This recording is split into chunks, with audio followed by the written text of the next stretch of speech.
Varicose వ్యాధితో బాధపడుతున్నారంట. తక్కువ ఖర్చుతో ట్రీట్మెంట్ కావాలి అనుకుంటే ఎవిస్ హాస్పిటల్ని సంప్రదించండి. సుమన్ టీవీ ప్రేక్షకులకు నమస్తే and welcome to my show from the bottom of the heart. 48 సంవత్సరాల తన సుదీర్ఘ చలనచిత్ర జీవితంలో హీరోగా, విలన్గా, కమెడియన్గా, క్యారెక్టర్ యాక్టర్గా, పౌరాణిక, జానపద, చారిత్రాత్మక పాత్రలను పోషించి ప్రామాణిక నటనకు పాఠ్యాంశంగా ఒక నిఘంటువుగా ఎదిగినటువంటి వ్యక్తి ఎవరు?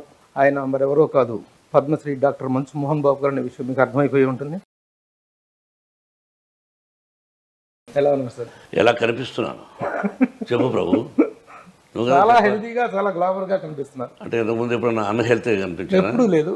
ఇప్పటికీ యూఆర్ కంటిన్యూయింగ్ ద సేమ్. ఇప్పటికంటే 35 సంవత్సరాల క్రితం నేను అసిస్టెంట్ డైరెక్టర్ గా, మీరు హీరోగా చేసినటువంటి నేనే రాజు నేనే మంత్రి సినిమాలో తొలిసారిగా మిమ్మల్ని నేను అసిస్టెంట్ డైరెక్టర్ ఇదిలో కలిశాను.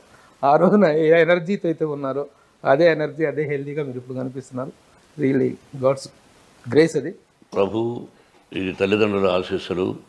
ముఖ్యంగా మన ఆరోగ్యం ఉంటే నిష్కల్మషంగా మనసులో ఏదీ దాచుకోకుండా ఓపెన్గా మాట్లాడుతున్నంతకాలం ఆరోగ్యంగా ఉంటుంది. చిన్న చిన్న తలనొప్పులు రావచ్చు, జ్వరాలు రావచ్చు, ఇంకో కాలు నొప్పి రావచ్చు, ఇంకోటి రావచ్చు, కానీ ఆరోగ్యంగా ఉండాలంటే మనసులో ఏమి దాచుకోకుండా ఉన్నట్టు మాట్లాడాలి. కల్లా కపటం లేని తనమే మీ ఆరోగ్య రహస్యం అనుకోవచ్చు. అంతే.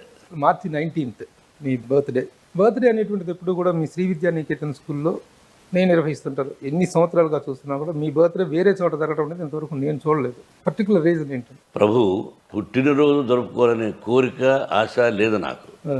నేను నటుడైన తర్వాత 1975 నవంబర్ 22 స్వర్గనరకం. 76 గవకని ఎవరో నీ పుట్టినరోజు ఎప్పుడే అన్నారు. నా పుట్టినరోజు అని గుర్తులేదే అని నాన్నగారిని అడిగాను. మార్చి 19th అన్నారు.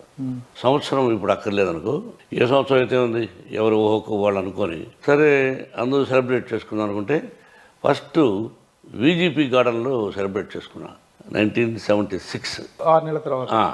సరే అలా ప్రారంభమై కొద్దివరకు అర్థమైంది, సక్సెస్ ఉంటే ఒక విధంగా ఉంటారు నిర్మాతలు కానీ, చుట్టుపక్కల ఉండేవాళ్ళు కానీ, ఆ బిహేవియర్లు అవంతా ఉంటాయి. ఎందుకు బర్త్డే చేసుకోవాలి, ఎందుకు వీళ్ళందరినీ పిలవాలి, వాట్ ఫర్, ఎందుకు ఈ పబ్లిసిటీ అని అర్థమయ్యి శ్రీ విద్యానికేతన్ ఇంటర్నేషనల్ స్కూల్ పెట్టిన తర్వాత అరమరికలు లేని పిల్లలు, కల్మషం లేని పిల్లల మధ్య సంవత్సరానికి ఒకసారి యాన్యువల్ డే చేయాలి. సరే, ఆ యాన్యువల్ డే మార్చి 19th పెట్టుకుని ఆ రోజున పిల్లల మధ్య చేస్తూ ప్రారంభించాను. 93 నుంచి ఇంటర్నేషనల్ స్కూల్తో ప్రారంభమైనటువంటి ట్రస్టు ఈ రోజున మోహన్ బాబు యూనివర్సిటీ, అంటే మోహన్ బాబు విశ్వవిద్యాలయం. తెలుగులో నన్ను కులపతి అంటారు, ఇంగ్లీష్లో ఛాన్సలర్ అంటారు, మీ అందరికీ తెలిసిందే. ఎక్కడో ఉపాధ్యాయ వృత్తిలో ఉన్నవాడిని ఆ తర్వాత అప్రాంటిస్గా, అసిస్టెంట్ డైరెక్టర్గా పనిచేసి నటుడిగా ప్రారంభించి ఈ రోజున ఎన్ని వచ్చాయంటే కేవలం నా తల్లిదండ్రుల ఆశీస్సులు, భగవంతుని ఆశీస్సులు, నన్ను ఆదరించిన ప్రేక్షకుల ఆశీస్సులు. మీ నట జీవితాన్ని కనుక, ఇన్ని సంవత్సరాల నట జీవితాన్ని చూసుకున్నట్టు ఎన్నెన్నో ఒడిదుడుకులు, ఎన్నెన్నో కష్ట సుఖాలు, రకరకాలైనటువంటి ఎత్తుపల్లాలు కనిపిస్తుంటాయి. భయంకరమైనటువంటి కనిపిస్తూ ఉంటాయి. అయితే ఈ స్థాయికి చేరుకోవటం వెనుక ఎవరికైనా 3 విషయాలు కలిసి రావడం. ఒకటి టాలెంట్, ప్రతిభ. రెండవది హార్డ్ వర్క్, కష్టపడి పని చేయటం. మూడోది అదృష్టం. ఈ మూడింటిలో ఏది కలిసి రావటం వల్ల మోహన్ బాబు ఈ స్థాయిలో ఉన్నారు అంటే ఏం చెప్తారు మీరు? ఫస్ట్ది హార్డ్ వర్కే. హార్డ్ వర్క్తో పాటు భగవంతుని ఆశీస్సులు ఉండబట్టి ఇంత ప్రయాణం సాగించగలిగాం.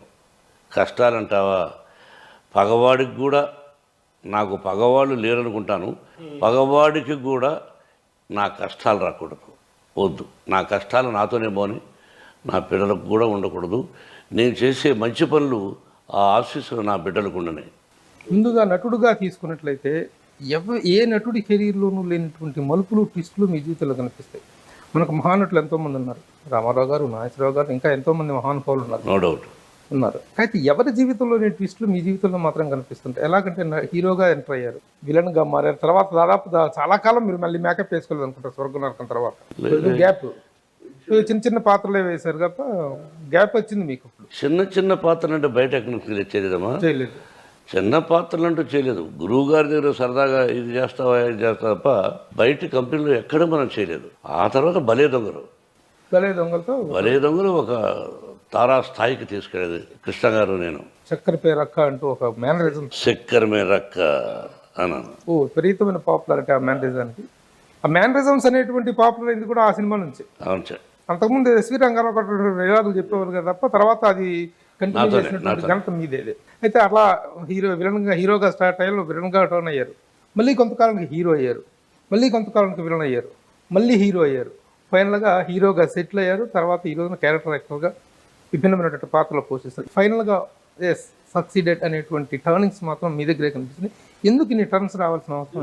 ఫెయిల్యూర్స్ వచ్చాయిగా, వరుసగా సక్సెస్ వచ్చుంటే ఓకే. నేను విలన్గా ప్రసిద్ధికి ఎక్కాను, కమెడియన్ విలన్, క్యారెక్టర్ ఆర్టిస్ట్గా. అవి లేనప్పుడు హీరోగా చేసాం, హీరోగా ఒక సక్సెస్, హీరోగా ఫెయిల్ అయింది. 2-3 వరుసగా ఫెయిల్ అయిపోయే లోపల ఖాళీగా ఉండడం ఎందుకని విలన్గా యాక్ట్ చేశాను. నేను విలన్గా యాక్ట్ చేసి హీరోగా వచ్చాను కదా, ఆ విలన్ గ్యాప్ అలాగే ఉండిపోయింది. I feel till today. కాబట్టి డైలాగులు ఎన్ని రకాలుగా చెప్పాలను విలన్గా చెప్పాం. హీరోగా అన్ని రకాల మరుపులు ఉండవు నాకు తెలిసినంత వరకు. ఏదో కొన్ని సినిమాలు తప్ప, పెదరాయుడు, అడవిలో ఉన్న అట్లాగా తప్ప, విలన్గా రకరకాలుగా విరుపులు, మ్యారేజన్స్ ఆయన చేయొచ్చు. అంటే నటుడుగా మీరు ఎంజాయ్ చేసిన విలన్ గానా? హీరోగా కూడా కొన్ని పాత్రలు, అల్లుడు గారు, అసెంబ్లీ రౌడీ గారి పెళ్ళం, బ్రహ్మ, మేజర్ చంద్రకాంత్, పెదరాయుడు, అల్లరిమొగుడు, సో ఇలా ఒక లిస్ట్ ఉంది. అంటే ఆ శ్రీలతలు ఎక్కువగా ఉండవు. తొందరగా లైట్గా ఉన్నా మరి ఘోరంగా ఉండవు. ఒక ఫ్యామిలీతో ఈ సినిమా చూడొచ్చు, నా కూతురుతో ఈ సినిమా చూడొచ్చు అనే చిత్రాలు తీసాం. అంటే మీ లైఫ్లో ఉన్నటువంటి ఒక స్ట్రైకింగ్ పాయింట్ ఏంటంటే, ఇప్పుడు హీరో నుంచి విలన్గా మారుతున్నప్పుడు విపరీతమైన మదనం ఉంటుంది. వచ్చి విలన్ పాత్ర చేయాల్సి వచ్చింది, మళ్ళీ అదొక ఫాల్గా ఫీల్ అవ్వటం. హీరో క్యారెక్టర్ నుంచి మళ్ళీ విలన్కి రావటం అంటే ఒక ఫాల్గా, ఒక డౌన్ అయిపోయినట్టుగా ఫీలింగ్. మీరు ఎలాంటి మానసిక సంఘర్షణ అనుభవించే వాళ్ళ రోజుల్లో? ప్రభు, నాకు నేనుగా హీరో వేశాను, అక్కడ ఫెయిల్ అయితే మళ్ళీ ఇక్కడికి వస్తున్నాను అనే ఆవేదన కానీ దిగులు కానీ లేదు. హీరోగా ఫెయిల్ అయ్యానే, నేను తీసిన సినిమా ఫెయిల్ అయ్యానే, డబ్బు పోగొట్టుకున్నానే అని దిగులుండేది తప్ప విలన్గా వేయడానికి సిగ్గుపడాల్సిన అవసరం లేదు. నటుడు ఏ పాత్ర అయినా వేయాలి, అదృష్టం రావాలి. నన్ను ఆశీర్వదించారు ప్రజలు. అదే మహానటుడు అన్నయ్య అన్నాడు, ఏమది బ్రదరు జాతకం మాకు అర్థం కావడం లేదు. అటు విలన్ అంటారు, అటు హీరో అంటారు. మన ఆంధ్ర ప్రేక్షకుల వారిని విలన్గాను, హీరోగాను అన్ని రకాల పాత్రలు వారికి ఆశీర్విస్తూ అందజేశారు అని ఆశ్చర్యపోతుంటాడు. అన్నయ్య నాగేశ్వర కూడా చెప్పిన సందర్భాల్లో.